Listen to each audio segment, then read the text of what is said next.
जर तुम्हाला ॲक्टर व्हायचं इच्छा असेल तर हा चित्रपट तुमच्यासाठी आहे.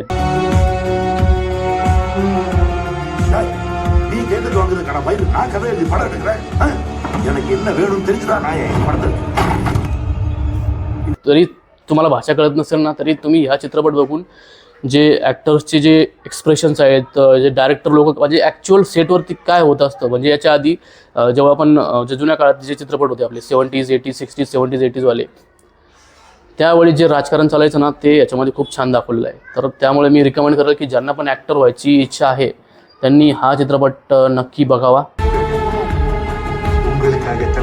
मंडळी, आज बऱ्यापैकी भरपूर सारे सिनेमे रिलीज झाले आहेत. त्याचपैकी एक होता कांथा.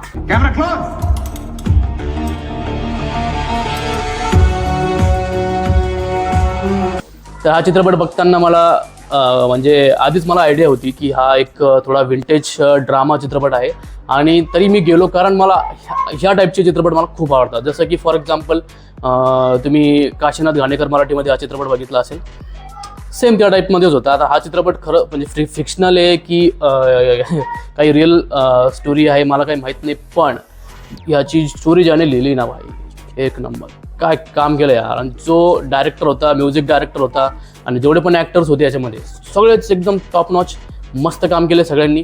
आणि एक गोष्ट थोडी म्हणजे मला नोटीस झाली ती म्हणजे या चित्रपटाचा जो हिरो आहे दुलकर सलमान, हा एक मल्याळी आहे. याची हिरोईन आहे भाग्यश्री बोरसे, ही मराठी आहे. याचा जो म्हणजे विलन टाईपच समजा तुम्ही थोडासा, तो आपला राणा दुगुबत्ती तो तेलुगू आहे आणि हा चित्रपट तमिळ आहे. म्हणजे काय काय म्हणजे कसं ठरवलं असेल बरं यांनी, मला समजतच नाही. इकडून सगळ्या इंडस्ट्रीतून एक एक माणूस उचललाय आणि तिसऱ्याच इंडस्ट्रीत चित्रपट बनवलाय.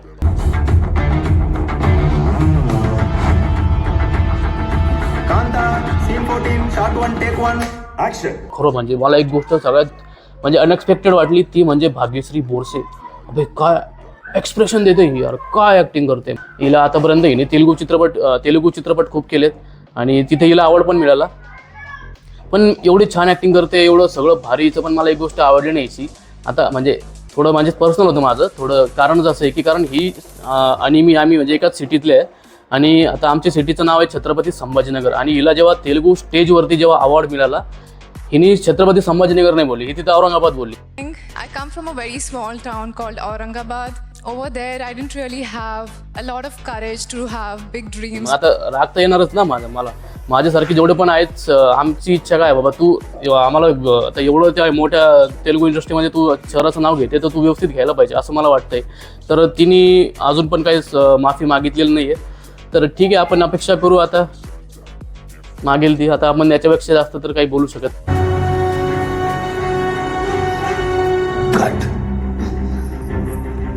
तर ठीक आहे, तर चित्रपटाबद्दल अजून काही सांगायचं झालं तर म्हणजे क्रिएटिव्ह लिबर्टी खूप जास्त घेतलेली आहे याच्यामध्ये. विषय असा आहे की हा चित्रपट आधीच तर म्हणजे विंटेज स्टाईलमध्ये दाखवला आहे आणि विंटेज स्टाईलमध्ये म्हणजे दाखवलं आहे की पूर्ण विंटेज फ्रेम्स दिसतात, पूर्ण कलर ग्रेडिंग वगैरे एकदम विंटेज आहे. आणि विंटेज असताना पण जेवढे पण याच्यामध्ये जे फ्लॅशबॅकचे सीन येतात ते तर पूर्ण ब्लॅक अँड व्हाईटच आहे. म्हणजे हा चित्रपट ना मला वाटतं 60% हा चित्रपट ब्लॅक अँड व्हाईटच आहे.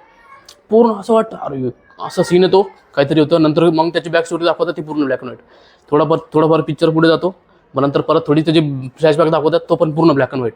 आणि ब्लॅक अँड व्हाईट भारी वाटतं पण बघू ना, मस्त वाटलं मला यार. म्हणजे काहीतरी वेगळा एक्सपिरियन्स मिळाला.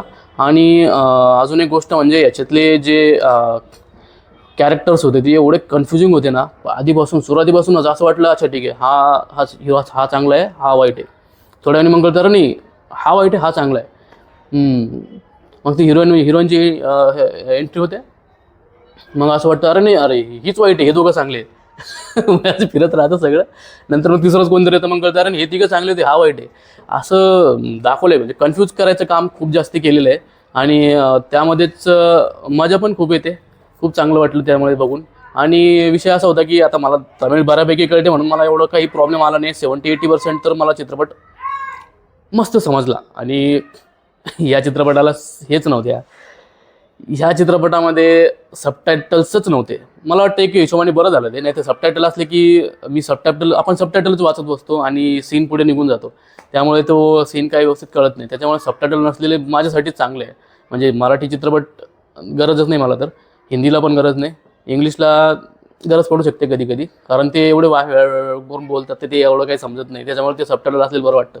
तेलुगूसाठी मला गरज नाही, तामिळसाठी पण गरज नाही. तर ठीक आहे, तर ह्या चित्रपटाला मी देईल 4.5 स्टार्स. कारण ह्याची पण म्हणजे स्टोरी म्हणजे एक मर्डर मिस्ट्री हा चित्रपट, की मर्डर नेमकं केला कोणी शेवटपर्यंत समजत नाही, आणि समजताना तेव्हा भाई जो इमोशनल आउटब्रेक होणार त्याच्यासाठी आपण तयार नाही राहत. मी तर तयार नव्हतो भाई. मी शेवटचे 15 मिनटं मला असं वाटलं की अरे बापरे बाप काय दाखवलं भाई, म्हणजे कुठल्या स्टोरी फिरवली त्यांनी. हा चित्रपट तर जेव्हा OTTवर येईल तेव्हा तर मला वाटतं ते हिंदीमध्ये रिलीज करतीलच, आणि आता थिएटरमध्ये तर हिंदीमध्ये नाही आहे, तेलुगू आणि तमिळ या दोनच भाषेमध्ये आहे.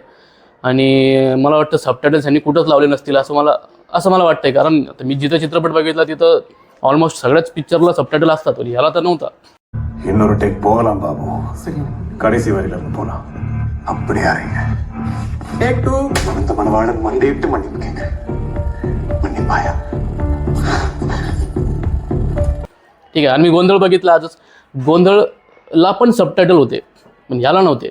तर असेच चित्रपटांचे ट्रेलर्सचे आणि गाण्यांचे तुम्हाला रिव्ह्यू बघायचे असतील तर मी ह्या चॅनलला तुम्ही सबस्क्राईब करू शकता. तर मी तुम्हाला रिक्वेस्ट करेल की तुम्ही या चॅनलला सबस्क्राईब कराच, कारण मी आता रेग्युलरली व्हिडिओ टाकायचा प्रयत्न करतोय. जय हिंद, जय महाराष्ट्र.